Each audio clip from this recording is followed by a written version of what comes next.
The fire trucks hadn't arrived yet. My hands shook as I held my phone, the 911 operator's voice still in my ear asking me to stay on the line. But all I could think about was the look on Corinne's face when I'd surprised her with the keys just 3 days ago. 3 days. That's all the joy lasted. My name is Dolores Washington, and I'm 72 years old. I've lived in Cleveland my whole life, raised 3 children in a house on East 125th Street, and worked 37 years as a nursing assistant at university hospitals. My late husband Jerome and I built a good life. We didn't have much, but we had enough. When Jerome passed 4 years ago from a stroke, he left me the house, his pension, and a life insurance policy I'd tucked away for emergencies. I never imagined I'd use that money to buy my middle child, Corinne, a tiny house. But 6 months ago, when she called me crying about her living situation, my heart couldn't take it. "Mama, I don't know what to do anymore," she'd sobbed into the phone. It was late, past 10 on a Tuesday night. "Terrence's parents are driving me insane. They criticize everything I do. How I cook, how I dress the kids, how I keep house. Nothing's ever good enough for them." Corinne had married Terrence Blackwell 5 years ago. He seemed like a good man at first. Hard-working, respectful, always said yes ma'am and no ma'am. But I'd noticed something during the engagement. His parents, Randall and Phyllis Blackwell, had this way of looking at my daughter like she was temporary, like she was something their son would eventually outgrow. "Why don't you talk to Terrence about it?" I'd asked her that night. "I have, Mama." 1,000 times. "But he just tells me to ignore them, that they don't mean any harm." "But Mama, they do mean harm. Last week, Phyllis told me that I was raising her grandbabies wrong because I let them have snacks before dinner. She said I was teaching them to be undisciplined." I'd bit my tongue. My grandbabies, 6-year-old Zion and 4-year-old Amara, were the sweetest, most well-behaved children I'd ever known. They said please and thank you, helped clean up their toys, and loved going to Sunday school at Mount Zion Baptist, where I'd been a member for 43 years. "Baby, you and Terrence need your own place," I'd told her. "Y'all been living with his parents too long." "We can't afford it, Mama. Not with Terrence's student loans and the kids' daycare. We're trying to save, but it's like every time we get close, something happens. The car breaks down, or one of the kids needs new shoes, or Terrence's job does another round of pay freezes." That conversation haunted me for weeks. I'd lie awake at night thinking about my baby girl, 34 years old, living under someone else's roof, being criticized for every little thing. It wasn't right. Jerome and I had raised her better than this. We'd raised her to be independent, strong, to stand on her own 2 feet. That's when I got the idea. I'd been watching one of those shows on TV about tiny houses. They were talking about how you could buy a custom tiny house for a fraction of what a regular house cost. Some were as low as $50,000, fully furnished, with everything you needed. A kitchen, bathroom, bedroom, even a little loft for extra sleeping space. I did the math. Jerome's life insurance policy had left me $93,000. I'd been living off his pension and my own retirement, hadn't touched that money except for necessary repairs on the house. I could afford a tiny house for Corinne and still have money left over. The next Sunday after church service, I pulled aside Pastor Franklin. He'd been our pastor for 20 years, knew my whole family, baptized all my grandbabies. "Pastor, I need some advice," I'd told him in his office. "It's about Corinne." I explained the situation, how she was living with her in-laws, how they treated her, how she felt trapped. Pastor Franklin listened, nodding, his fingers steepled under his chin. "Sister Dolores, you have a generous heart," he'd said. "But have you prayed on this? A gift that size, it's not just about the money. It's about what comes after." "What do you mean?" "I mean that sometimes when we give people something big, something they didn't expect, it changes things, and not always for the better, especially when other family members are involved." I should have listened to him. I should have taken more time to think it through. but all I could see was my daughter's face, tired and worn down, and I wanted to fix it. I spent 2 months researching, calling companies, visiting tiny house communities. I finally found a beautiful model in Akron, 400 square feet, with a full kitchen, bathroom, sleeping loft, and a small living area. It had big windows that let in lots of light, and the company said they could customize it however we wanted. I chose soft blue paint for the exterior, Corinne's favorite color, and made sure it had enough space for the kids to have their own sleeping area. The company delivered it to a tiny house community just outside Cleveland, a place called Maple Grove. It was on a nice lot with other tiny houses around it, a little playground for kids, and a community garden. The lot rent was $400 a month, utilities included. I paid the first year up front. I kept it a secret. Didn't tell anyone except Pastor Franklin and my best friend Nadine, who I'd known since we were both pregnant with our first babies. Nadine thought it was a wonderful idea. "That girl needs her own space," Nadine had said over Sunday dinner at her house. "And those Blackwell people need to learn some boundaries. You doing the right thing, Dolores." 3 days ago, on Saturday morning, I called Corinne and told her I had a surprise for her. She thought maybe I was taking her shopping or out to lunch. When I drove her to Maple Grove and pulled up in front of the tiny house, she just stared. "Mama, what is this?" "It's yours, baby. Your very own house." She'd turned to look at me, her eyes filling with tears. "Mama, what do you mean it's mine?" "I bought it for you and Terrence and the babies. So y'all can have your own place, your own space. No more living under anybody else's roof." Corinne had broken down crying right there in my car. She'd hugged me so tight I could barely breathe. "Mama, I can't believe you did this. I can't believe it." We'd toured the tiny house together. I showed her all the little details I'd picked out, the blue paint, the loft area for the kids, the full-size appliances in the kitchen. She loved everything. We'd spent the whole afternoon there, planning where furniture would go, talking about how she'd decorate, dreaming about her new life. "I can't wait to tell Terrence," she'd said. "He's gonna lose his mind." "What about his parents?" I'd asked carefully. Corinne's smile had dimmed just a little. "They'll have to deal with it. This is our chance, Mama. Our chance to finally be a real family, on our own." That should have been my first warning, the way her face changed when I mentioned Randall and Phyllis. Before we continue, please tell us where you're watching from so we know how far our stories reach, and subscribe to the channel to help us grow. Corinne called me that night, her voice high with excitement. "Mama, I told Terrence. He's so happy. We're going to start moving stuff over tomorrow." But when tomorrow came, things started to fall apart. Corinne called me around noon on Sunday, and she didn't sound excited anymore. She sounded scared. "Mama, Terrence's parents are really upset." "Upset about what? You getting your own house?" "They're saying I should have consulted with them first, that this is disrespectful to their family. Phyllis is saying I'm trying to take Terrence and the kids away from them." I felt my blood pressure rising. "Baby, you're a grown woman with your own family. You don't need anybody's permission to move." "I know, Mama. But they're making it really hard. They're telling Terrence that we're being ungrateful, that after everything they've done for us, this is how we repay them." "Terrence is caught in the middle." "What's Terrence saying?" There was a long pause. "He thinks maybe we should wait. Give his parents time to adjust to the idea." I couldn't believe what I was hearing. "Adjust? Corinne, this is your house.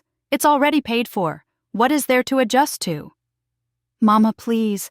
I just need some time to work this out with Terrence. Can you just give us a few days?" Those few days turned into the worst 3 days of my life. On Monday, Phyllis Blackwell called me. I'd never had a one-on-one conversation with the woman before. She'd always been polite at family gatherings, but cold, like she was doing me a favor by acknowledging my presence. "Dolores, we need to talk about this house situation," she'd said. "No greeting, no how are you." "Hello, Phyllis." What about it? You had no right to do this without consulting with Randall and me. Terrence is our son, and those are our grandchildren.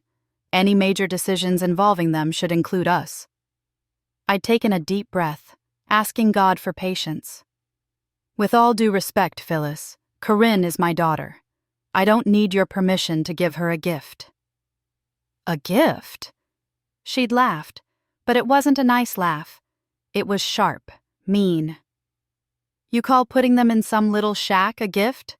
Making them live in poverty while we have a perfectly good home here? You're trying to break up our family. Your family? The words came out before I could stop them. Phyllis, Corinne and Terrence and those babies are their own family. They need their own space. They have space here.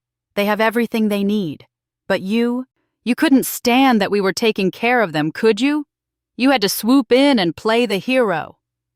The conversation had ended badly, with both of us hanging up angry.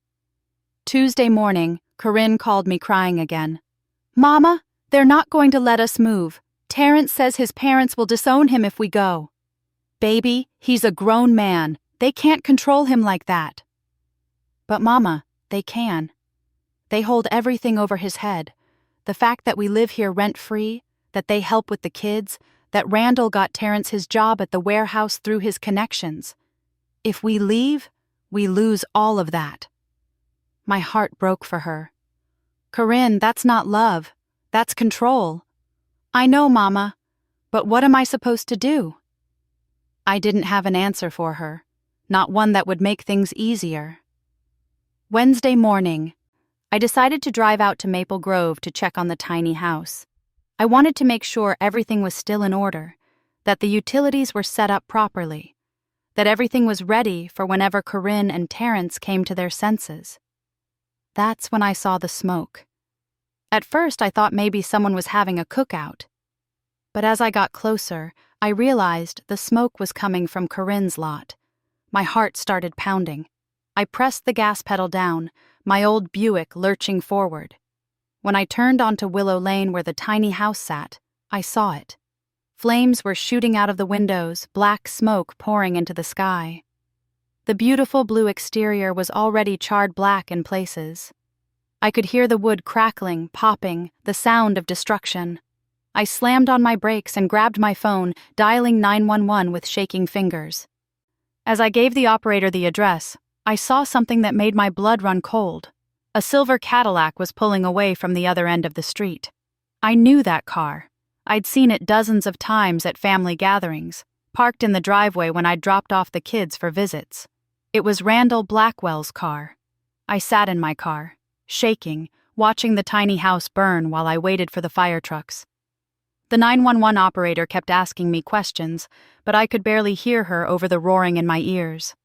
All I could think about was that silver Cadillac disappearing around the corner. The fire department arrived within 10 minutes, but by then, the tiny house was beyond saving. The firefighters worked to put out the flames, but I could see it was just damage control at that point. They were keeping the fire from spreading to the other tiny houses, not saving mine. A young black firefighter, couldn't have been more than 30, came over to my car. "Ma'am, are you the property owner?" "My daughter," I said, my voice cracking. "I bought it for my daughter." "Was anyone inside?" "No, thank God. She hadn't moved in yet." He nodded, relief washing over his face. "That's good. That's real good. The fire marshal will be here soon to investigate the cause. Do you have somewhere you can wait? This is going to take a while." I called Nadine. She arrived 20 minutes later, her face tight with worry. She wrapped her arms around me right there on the street, and I finally let myself cry. "Oh, Dolores," she whispered. "Oh, honey, I'm so sorry." "Nadine, I saw his car. Randall Blackwell's car. I saw it leaving right when I got here." She pulled back, looking at me hard. "You sure?" "I'm positive. That silver Cadillac with the custom plates that say, 'Blessed One.' I've seen it 100 times. Did you tell the police?" I hadn't even thought about the police. Not yet. The fire marshal isn't here yet. Well, you need to tell them everything. If that man did this, he needs to pay. The fire marshal arrived an hour later. His name was Captain Rodriguez, and he had kind eyes that reminded me of my son-in-law's uncle who used to live next door. He took my statement, wrote down everything I told him, including the detail about Randall's car. "Mrs. Washington, I need to ask you something," he said. "Do you know of anyone who might have wanted to harm this property? Any disputes or conflicts?" I told him everything. About Phyllis's phone call, about how angry they were that I'd bought the house, about how they were threatening to disown Terrence if he moved out. Captain Rodriguez took notes, his expression growing more serious with each detail. "We'll investigate thoroughly," he said. "The burn pattern and point of origin will tell us a lot. If this was arson, we'll find the evidence." I gave him Randall and Phyllis's address and phone number. Then Nadine drove me home. I didn't call Corinne right away. I didn't know how to tell her. But I didn't have to. She called me first. "Mama, what happened? Terrence's parents are acting strange. Randall came home earlier and went straight to the garage. He's been in there for over an hour, and Phyllis keeps smiling at me. This weird smile like she knows something I don't." My stomach turned. "Baby, something happened. Something bad." I told her about the fire, about the house being destroyed, about seeing Randall's car. The silence on the other end of the line lasted so long I thought we'd been disconnected. "Corinne?" "I'm here, Mama." Her voice was hollow, empty. "I need to go look at something. I'll call you back." She hung up before I could say anything else. 30 minutes later, my phone rang again. It was Corinne, and she was hysterical. "Mama! Oh God, Mama! I found his clothes. In the garage. They smell like gasoline. And there's a gas can, Mama. A red gas can that I've never seen before. It's hidden behind some boxes, but it's there. Where's Terrence?" "At work. He doesn't know anything. Mama, what do I do? These are his parents. If I call the police..." "You call the police right now, Corinne. Right now. You take pictures of everything first, then you call them. You hear me?" "But Mama..." "No buts. That man tried to destroy your future. He burned down your house. Our house. You think he's going to stop there? You think he won't try something else?" I heard her breathing, rapid and shallow, like she was having a panic attack. "Corinne, baby, breathe. Take a deep breath for me." She did, shaky and wet with tears. "Now listen to me. You are strong. You are my daughter, and you are strong. You take those pictures, you call the police, and you get yourself and those babies out of that house. You come here. You come to Mama's house." "Okay," she whispered. "Okay, Mama." Before we continue, quick question. What would you do in this situation? Let us know in the comments, and don't forget to subscribe for more stories like this. The police arrived at the Blackwell house an hour later. Nadine had stayed with me, and we were sitting in my living room when Corinne called to tell me they were taking Randall away in handcuffs. "Phyllis is screaming," Corinne said. "She's saying I did this, that I planted evidence, that I'm trying to destroy their family. Terrence just got home. Mama, he's so confused. He doesn't know what to believe." "Where are you now?" "In the kids' room, packing their stuff. I'm leaving, just like you said. But Mama, Terrence won't come with me. He says he needs to stay and figure out what's going on with his dad." My heart sank. "Baby, you can't worry about that right now. You worry about you and those babies. Get your things and come here." She arrived 2 hours later with Zion and Amara and 3 suitcases. The kids ran to me, and I held them tight, breathing in their baby shampoo smell, thanking God they were safe. Corinne looked like she'd aged 10 years in one day. Her eyes were swollen from crying, her hair disheveled, her hands still shaking. "It's going to be okay," I told her, pulling her into my arms. "We're going to get through this." But I didn't know if I believed my own words. The next day, Captain Rodriguez called me. "Mrs. Washington, I wanted to update you. We found accelerant residue at multiple points around the structure. This was definitely arson. And Mr. Blackwell's clothing tested positive for gasoline. We also found his fingerprints on a gas can in his garage that matches the type used in the fire." "So you have him?" "We have him. He's been charged with first-degree arson. He posted bail this morning, but he's looking at serious prison time if convicted." I should have felt relief, but all I felt was tired. Tired and angry and scared about what came next. What came next was worse than I could have imagined. Phyllis Blackwell hired a lawyer, a big-time attorney named Vernon Hayes who had a reputation for getting guilty people off. And she started a campaign to destroy my daughter's reputation. It started small.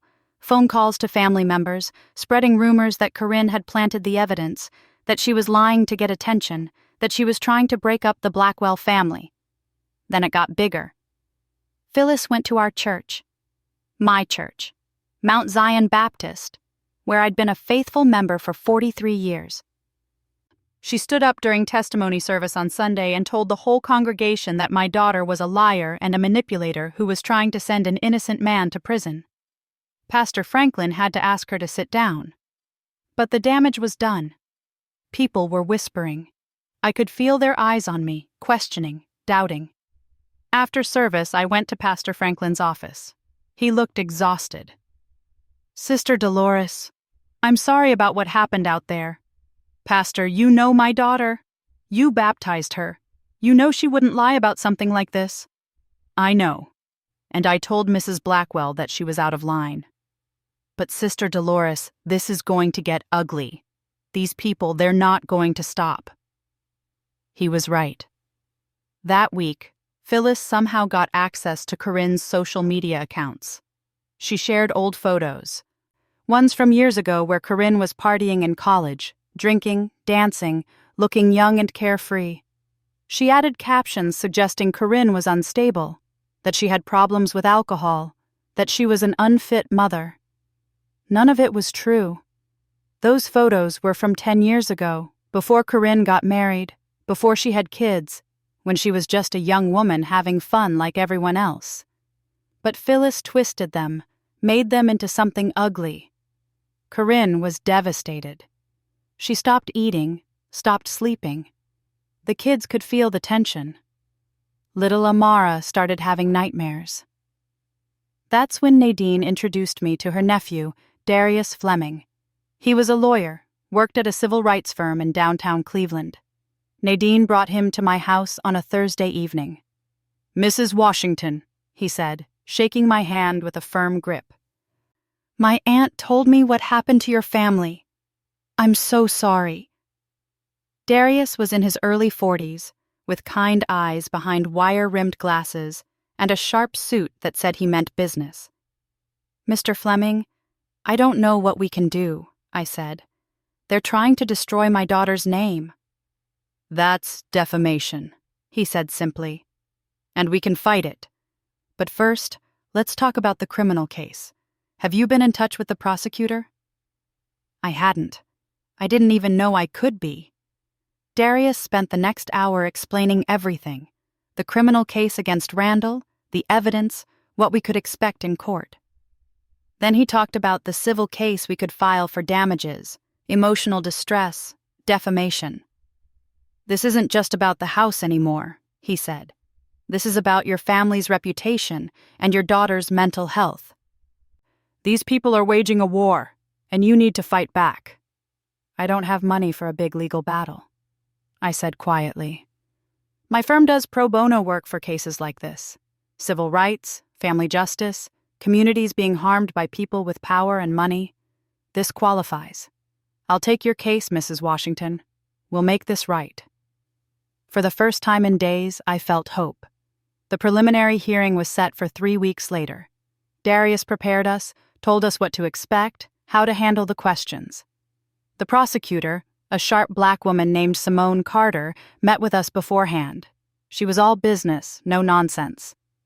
"Mr. Blackwell's attorney is going to try to make this about family drama," she said. "He's going to paint you as an interfering mother-in-law and your daughter as an opportunist. Don't let him get to you. Stick to the facts. The evidence is on our side. But nothing could have prepared me for what happened in that courtroom. I'd just finished giving my testimony about seeing Randall's car leave the scene when Vernon Hayes, Randall's attorney, stood up for cross-examination. He was a tall man, probably in his 60s, with silver hair and a smile that didn't reach his eyes. Mrs. Washington, you testified that you saw my client's vehicle leaving the area. Is that correct? Yes, sir. And you're certain it was his vehicle, not just a similar one? It had his custom license plate. Blessed 1. Ah, yes, the license plate. He smiled like he'd caught me in something. Mrs. Washington, did you know that there are 3 silver Cadillacs in the Cleveland area with similar vanity plates? Blessed 1, BLSSD1, and Blessed D1? My stomach dropped. Did you happen to check the exact spelling of the plate when you saw this vehicle speeding away? I hadn't. I'd just seen it and assumed. I thought not, Vernon Hayes said, his voice dripping with false sympathy. So really, Mrs. Washington, you can't be certain it was my client's vehicle at all, can you? Before I could answer, the courtroom doors burst open.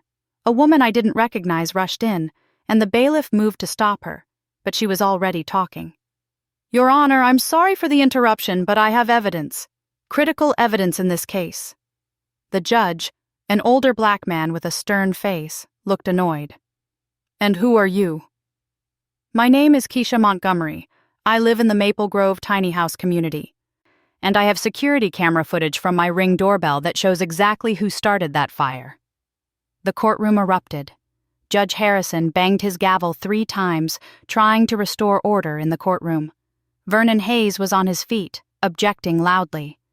Prosecutor Carter was rushing toward Keisha Montgomery. And I just sat there in the witness box, my heart pounding so hard I thought everyone could hear it. Bailiff, escort Ms. Montgomery to the witness stand, Judge Harrison said, his voice cutting through the chaos. And someone get me that footage, now! Vernon Hayes tried one more time. Your Honor, this is highly irregular. We haven't had time to verify this evidence, to determine its authenticity. Mr. Hayes, if this woman has video evidence of a crime being committed, I'm going to see it. You'll have your chance to challenge it. Sit down. Keisha Montgomery was a small woman, maybe in her late 30s, with her hair pulled back in a neat bun and worry lines around her eyes. As they set up a laptop to display the footage, she explained how she lived 3 houses down from where the tiny house had been. I installed the Ring doorbell camera 6 months ago after some packages went missing, she said. It has a wide-angle view and picks up movement on the whole street. The footage started playing on a large screen. It was time-stamped Wednesday morning at 8:47 a.m. The street was quiet, peaceful. Then a silver Cadillac pulled into frame. The license plate was clearly visible. Blessed 1. The courtroom went silent. Randall Blackwell got out of the car. There was no mistaking him. He looked around, checking to see if anyone was watching. Then he opened his trunk and pulled out 2 red gas cans. My hands gripped the wooden rail of the witness box. Corinne was crying in the gallery behind me. I could hear her. The video showed Randall walking up to the tiny house, looking around again, then disappearing from view. 4 minutes later, he came back into frame, moving faster now, getting into his car. Then the smoke started. Just wisps at first, then more, then flames in the windows. Randall's car sped away at 8:53 a.m. 6 minutes. That's all it took for him to destroy everything. But the footage wasn't done. At 9:02 a.m., my Buick came into frame. You could see me getting out, see me on my phone, see my mouth moving as I called 911. The timestamp on Keisha's video matched the time on my 911 call record exactly. Judge Harrison looked at Randall Blackwell, who had gone pale. Then he looked at Vernon Hayes. Does the defense have any questions for this witness? Vernon Hayes looked like he'd swallowed something sour. No, Your Honor. The hearing ended with Judge Harrison denying bail reduction and setting a trial date. But we all knew there wasn't going to be a trial. The evidence was too clear.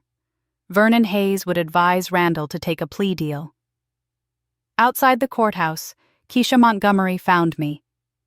"Mrs. Washington, I'm so sorry I didn't come forward sooner. I didn't know about the fire until I saw the news coverage last night. I was out of town visiting my sister when it happened. As soon as I got home and checked my ring footage, I knew I had to bring it in." I hugged her, this stranger who had saved us. "Thank you. Thank you so much. That man had no right to do what he did. No right at all. I hope they lock him up for a long time." Darius Fleming was beaming. "Mrs. Washington, this changes everything. Not just the criminal case. Our civil case just got a whole lot stronger." He was right. 2 weeks later, Randall Blackwell pleaded guilty to first-degree arson and was sentenced to 8 years in prison. The judge's words during sentencing stayed with me. "Mr. Blackwell, you didn't just burn down a structure. You tried to destroy a family's hope, a mother's gift of love to her child. You attempted to maintain control through fear and destruction. That is not what family does. That is what tyrants do. I hope you use your time in prison to reflect on the harm you've caused." Phyllis Blackwell had sat in the courtroom, stone-faced, through the entire sentencing. She didn't cry. She didn't show any emotion. She just stared straight ahead like she was made of ice. But we weren't done with Phyllis. Not by a long shot. Darius filed our civil lawsuit the day after Randall's sentencing. We were suing both Randall and Phyllis for damages, emotional distress, and defamation. The defamation charges against Phyllis were substantial. Darius had documented everything: the social media posts, the statements at church, the rumors she'd spread to family members, employers, and community organizations. "She tried to destroy your daughter's reputation," Darius said during one of our strategy meetings. "She wanted to make it so no one would believe Corinne, so her husband could get away with what he did. That's conspiracy, and that's defamation. We're going to make her pay." The discovery phase of the civil case revealed things I never expected. Phyllis had been planning this. She'd texted Randall the day before the fire. "We have to stop this, whatever it takes." She'd withdrawn $10,000 in cash from their savings account and given it to Randall with the words, "Handle it." They'd planned to destroy the house and blame it on vandals or electrical problems. They'd planned to make Corinne and Terrence so scared that they'd never try to leave again. They'd planned to keep control of my daughter and my grandbabies forever. Reading those text messages made me physically sick. The civil trial took place 4 months after Randall went to prison. The jury was made up of 8 women and 4 men, mostly black and brown folks from Cleveland who understood family dynamics, who understood what it meant when someone tried to control you through fear. Phyllis took the stand in her own defense. Her lawyer, a different one this time since Vernon Hayes had dropped her case, tried to paint her as a concerned grandmother who'd been misunderstood. "Mrs. Blackwell, can you explain your relationship with your daughter-in-law?" her attorney asked. Phyllis dabbed at her eyes with a tissue, though I didn't see any actual tears. "I loved Corinne like my own daughter. I welcomed her into our home, helped raise her children. All I ever wanted was what was best for this family." "And when you learned about the tiny house?" "I was concerned for my son and grandchildren. That tiny house was in a questionable neighborhood. It wasn't safe. I wanted them to stay with us where they were protected." I wanted to scream. Maple Grove was a beautiful, safe community. This was all lies. When Darius got his turn to cross-examine Phyllis, he didn't waste time on pleasantries. "Mrs. Blackwell, you testified that you loved Corinne like a daughter. Is that correct?" "Yes." "And yet you posted private photos of her on social media with captions suggesting she was an alcoholic and an unfit mother. Is that how you treat people you love like daughters?"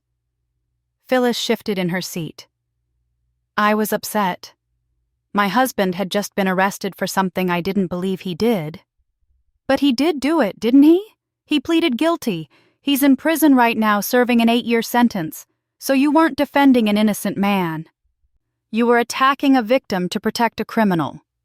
Objection, her attorney shouted. Sustained, the judge said. Mr. Fleming, rephrase. Mrs. Blackwell, let me ask you this. You went to Mount Zion Baptist Church, where Mrs. Dolores Washington has been a member for 43 years, and you stood up during service to call her daughter a liar. Is that correct? I was exercising my right to free speech. In a place of worship, in front of a community that had known the Washington family for decades. You wanted to humiliate them, didn't you? Phyllis's mask slipped. Just for a second, I saw the real her.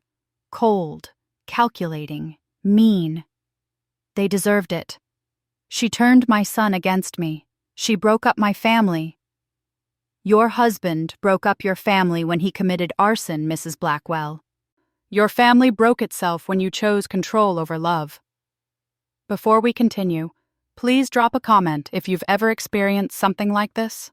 We'd love to hear your story, and subscribe to the channel to help us grow. The jury deliberated for 3 hours. When they came back, the forewoman, a middle-aged black woman with kind eyes and a no-nonsense expression, read the verdict. In the matter of Washington versus Blackwell, we find in favor of the plaintiffs on all counts. We award compensatory damages in the amount of $275,000. We award punitive damages in the amount of $500,000. Phyllis gasped.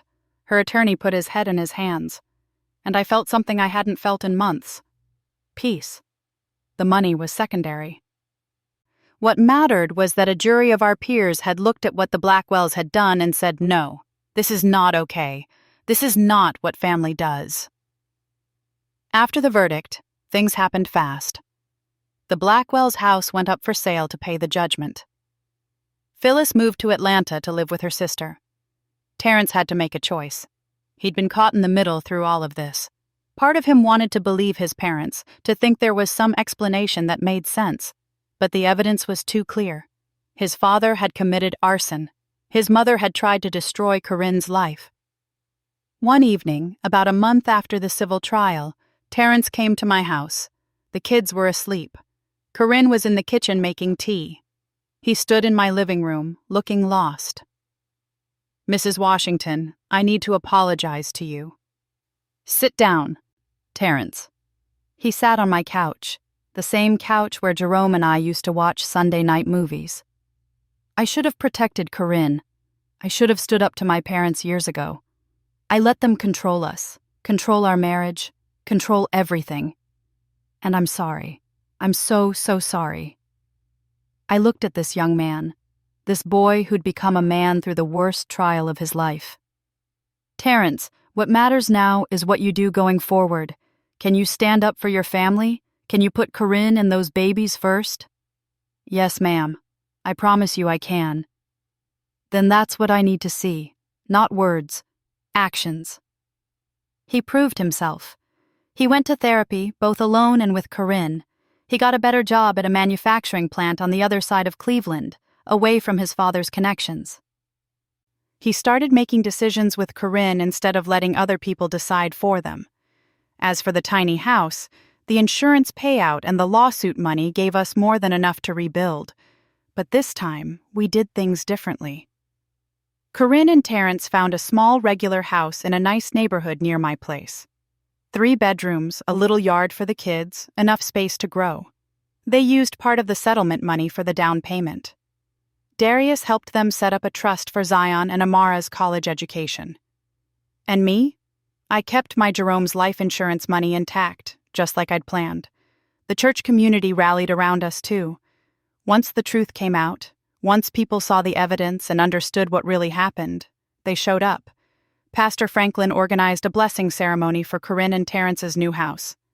Sister Green from the usher board brought over homemade pound cake every Sunday for 2 months. Brother Thompson, who ran a moving company, helped them move in for free. That's what real family does. Not the family you're born into necessarily, but the family you choose. The family that shows up when things get hard. 6 months after they moved into their house, Corinne hosted Sunday dinner. It was a beautiful spring day, warm but not too hot. I brought my famous mac and cheese. Nadine brought greens. Darius came with his wife and their twin daughters. Pastor Franklin and his wife stopped by after evening service. We sat around Corinne's dining room table, the one she'd picked out herself in the house she owned, with her husband by her side and her babies playing in the yard. And I looked around at all these faces, all these people who'd stood with us through the storm, and I felt blessed. "Mama," Corinne said, raising her glass of sweet tea, "I want to make a toast to you, for believing in me, for fighting for me, for showing me what real love looks like." "Baby, I didn't do anything special. I just did what mothers do." "No, Mama. You did more than that. You gave me hope when I didn't have any. You gave me courage when I was scared. You showed me that I deserved better, that my kids deserved better. You saved us." I felt tears in my eyes, but they were good tears this time. Happy tears. "Well," I said, my voice thick with emotion, "someone once told me that we don't give up on family. We fight for them. That's all I did. I fought for my baby girl." Zion ran in from the backyard, his little face flushed from playing. "Grandma D, come see the flowers we planted. They're growing."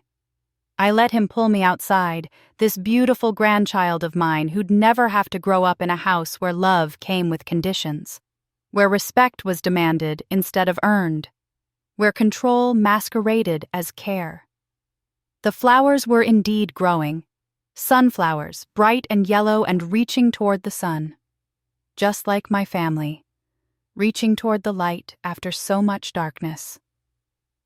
That night, after everyone had gone home and I was back in my own house, I sat in Jerome's old recliner and thought about everything that had happened.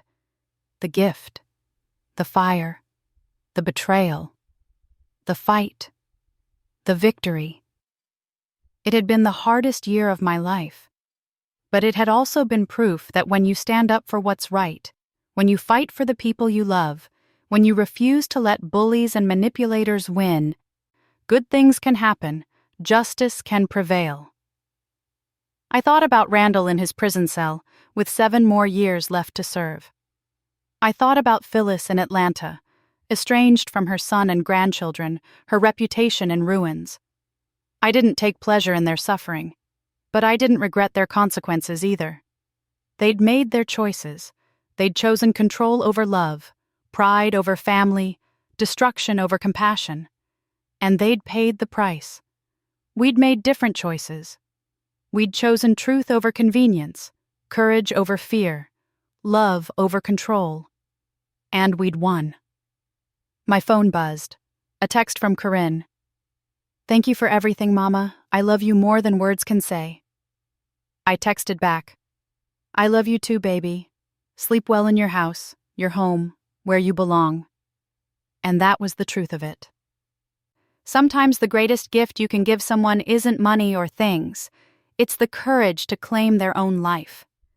The strength to say no to people who try to control them. The freedom to choose their own path. I'd given Corinne a tiny house, and it had burned to the ground. But from those ashes, something better had grown. A real home. A real family. Real freedom. And that was worth more than any house, tiny or otherwise, could ever be. That's all for today's story. If this touched your heart, please subscribe and share your own experiences below. We're all in this together.